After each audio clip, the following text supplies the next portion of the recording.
boom, boom. So, when was the story of Beowulf created?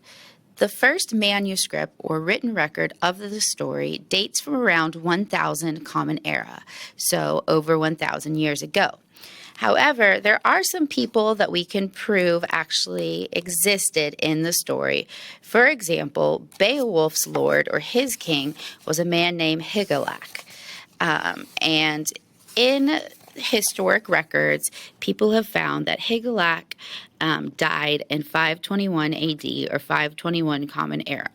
So that means the story probably is set around the 500s, so about 1500 years ago. It is thought that it was an oral tradition, that the story was told among people in Europe before it was written down.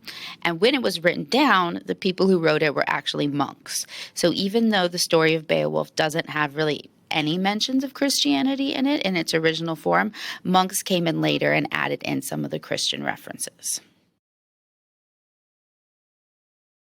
So we've already learned about the hero's journey and the hero cycle.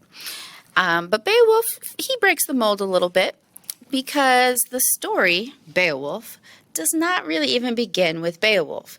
It starts by telling us the history of the Danes, men from Denmark. But guess what?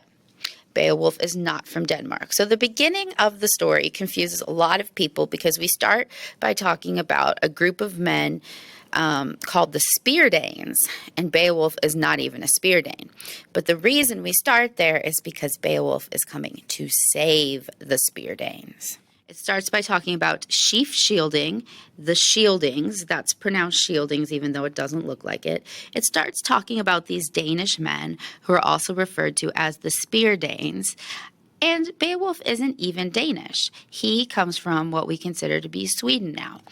But Beowulf starts with these Spear Danes, talking about their good kings, starting with Sheaf, moving on to a king named Beow, which is very confusing because you're like, oh, Beow, that must be related to Beowulf.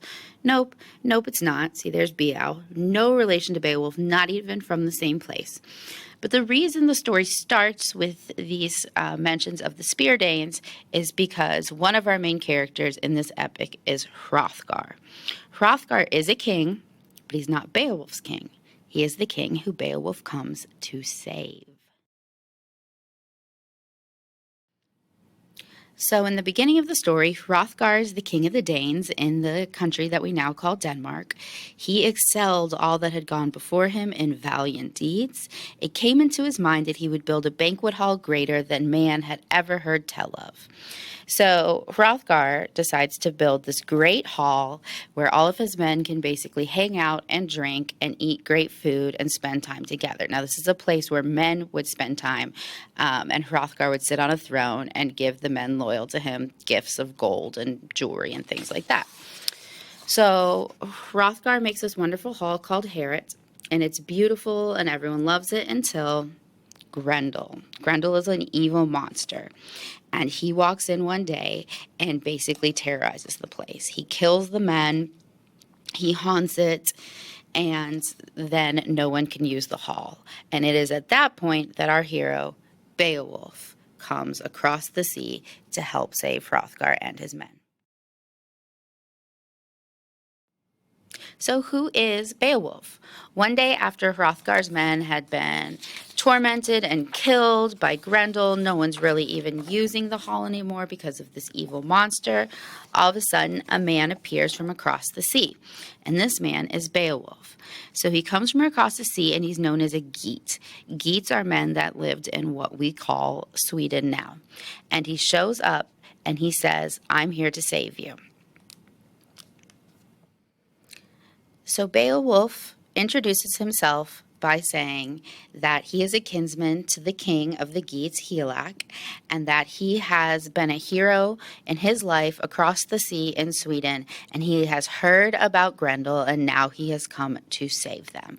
So really, all that we know about Beowulf is that he is a Geat. He is from Sweden. He is related to the king. He is not the son of the king, but he is related to him, and that he has already accomplished some great feats in his life.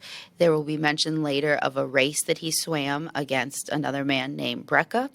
But essentially, Beowulf just appears in a land that is not his and says, I am here to save you all. And so that is the origin of Beowulf. He is a hero who has come from far away to save the men, the Danes, from Grendel.